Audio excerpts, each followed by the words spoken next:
Hey, what's going on, everybody? Today we're going to be talking about Ahsoka Episode 3 and my initial thoughts and reactions. And honestly, I really enjoyed Episode 3. It was a little short. You know, these 30-minute episodes, they kind of feel like they're 5-minute episodes. I mean, I don't know if that's just me, but I feel like they just go by really quick. We were doing a watch party on my buddy Strike channel. Definitely go check him out if you haven't. And you know, we get to that scene with Balin and it just cuts and we're all like, what? Like, that's it? That's the end of the episode? But overall, I thought it was pretty good. Dave Filoni is doing a lot of callbacks to like the original 6 movies, which I also really appreciate. This one has a lot of New Hope callbacks. You know, we get Sabine and Hu Yang training like right off the bat, which kind of gives us a little more of like Obi-Wan and Luke training as they're going to Alderaan. You know, I really liked the sabers that Hu Yang had, which showed like where she was supposed to be cutting towards where she was cutting, which was pretty cool. And then we get Ahsoka and Sabine training, which is literally the same thing as Obi-Wan and Luke, which is really cool. I really like the master and apprentice kind of style training with the visor. The visor looks cool. I also like how Dave is kind of throwing in a lot of sprinkling in a lot of the Heir of the Empire stuff. You know, we get Hera talking with the now New Republic. We get to see Mon Mothma, which is cool. She's Chancellor now, which I'm pretty sure she's Chancellor in Heir to the Empire as well. I really like it plays into politics, but not too much. You know, the New Republic, they're all weary. They're like, we've kind of defeated the Empire. There's like stragglers. There's really not much to worry about. Like Thrawn's dead. Like we don't really need to worry about him. And then I'm blanking on the guy's name, but the senator who's kind of given, Hera gripes about like going after Thrawn and all that stuff. He kind of reminds me, there's a character in Heir to the Empire who's a Bothan who frames Admiral Akbar, but he's always like throwing up smoke and making all these accusations and causing trouble. And that character kind of even though he wasn't a Bothan, which, side note, we definitely need more Bothans in Star Wars. We haven't seen any of them.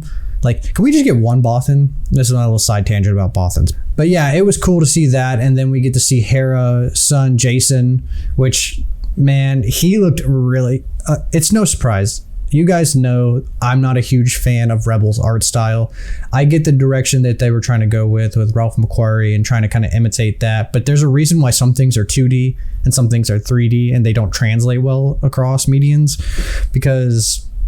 I don't know. It just wasn't doing it. He looked really goofy in Rebels, but he looks good. The green hair. It was cool that he was messing around with Chopper and they were trying to get into trouble. And I thought that was really sweet when he was like, "Oh, I want to be a Jedi." And you can kind of see in Hera's face where she's thinking about Kanan, but doesn't really say anything, which is, I don't know. I thought that was kind of a nice little moment. I also thought it was cool when Ahsoka and Sabine were sitting at the table with their drinks and Ahsoka's kind of talking about the Force and that everybody has the aptitude to use it. Just they require the discipline and, kind of the structure to use it. And this is kind of cool because George talks about everybody can use the Force and the Force resides in all living creatures, but not everybody wants to train and go down that path and really hone their skills in the Force. And I like that Dave is kind of playing with this idea. I thought that was really cool. As much as I don't really want Sabine to be Force sensitive, I would think it would be kind of cool if she could kind of call upon the Force, kind of how like Chirrut does in Rogue One, where Chirrut can't use the Force, but he can definitely feel it. He can sense the energy around him. And I think that because she's already, I feel like, a pretty overpowered character. Like she built in Rebels, she built like a machine that basically wiped out a lot of the Mandalorians because she was building it for the Empire. She was trying to be an Imperial cadet and all that stuff. She's a genius. She's a good painter. She's a good fighter. Like giving her Force powers to me would just kind of be OP, but I'm okay with her really tapping into the Force and being able to like sense what's around her. Like there's even an argument that kind of Han Solo does that, and that's why he's such a good pilot and he can get out of, he kind of shrugs it off as luck and that he's, just a good smuggler. But I think even he kind of dives into the Force without even really noticing it. And I think a lot of characters do that aren't Force sensitive. So it'd be cool to kind of dabble more in that, which I think Dave is doing. And then they come out of hyperspace and instantly get thrown into a space battle, which I thought was kind of cool. Space battles are a huge part of Star Wars, and I think they've been nailing it lately. Like in Mando season 3 wasn't really my favorite, but they nailed the space battles in that when Din is going around the craters and kind of picking off the space pirates, and then when he's on Navarro again and him and Bo are picking them off, like that stuff's super cool. And it didn't disappoint this time either. The fighters that Shin and Marok were using were super cool. It kind of reminded me of a kind of a hybrid of General Grievous's ship from Revenge of the Sith and like World War II fighters.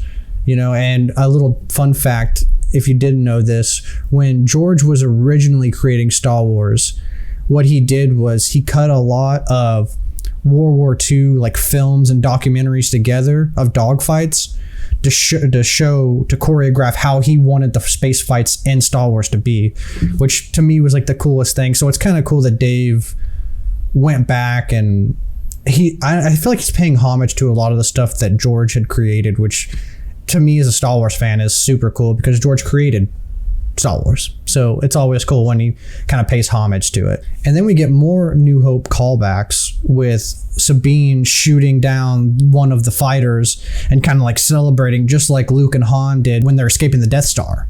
So I thought that was kind of cool. And I really like that moment where Ahsoka, they're kind of butting heads, they're kind of arguing, and she just kind of, you can see it in her face. She just lets go and says, if we're going to get through this, we have to work together. And they start working as a team.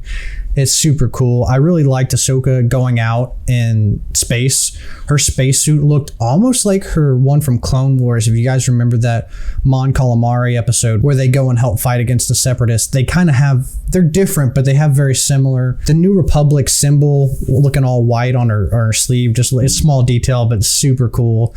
I really enjoyed that. And we kind of got a lot of like original Ahsoka Clone Wars style.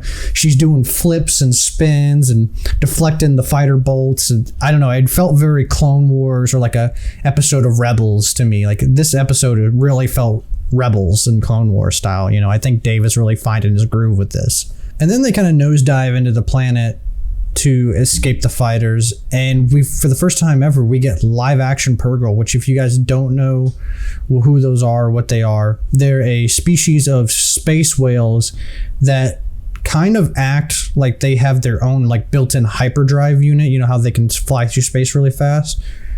The whales can also do that, but like on a grander scale. Like we know now that they can travel through like different universes, and that's where Ezra and Thrawn are.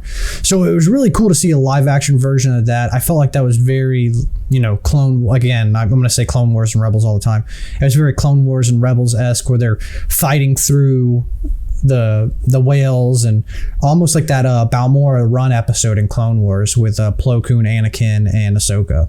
They kind of going through that. That was really cool. I liked also that Shin's like little headpiece is almost exactly like Anakin's from the prequels. I thought that was kind of a little tiny Easter egg, cool callback from the prequels. But yeah, that fight was cool. I liked it. It was, it's kind of rainy because they're in the clouds. It was rainy and, it's clouds, so it's foggy, and they're going through everything. It was super cool. I really liked that. It was funny when we were doing the watch party, my buddy Charlie, as soon as the whales came on, he's like, those are effing space whales, and we all died laughing because he just couldn't help himself, but it was the funniest thing. And then Ahsoka and Sabine managed to escape by landing into the forest, and that forest is like the coolest thing. I really like the red trees. I like the atmosphere.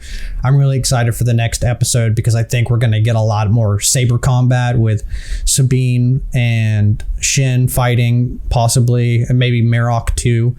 And then hopefully we get Ahsoka and Baylan fighting, because I think that would be super cool. Master versus master, and then apprentice versus apprentice. But yeah, that's my thoughts on the episode overall. Like I said, I thought it was good. I'd probably give it, I don't know, I'd say like an 8 out of 10. Like it was good. It was just short in my opinion. And that's not really a negative on the episode. That's just me wanting more and being a hungry Star Wars fan. You know, I want more. I want more, but I know I shouldn't.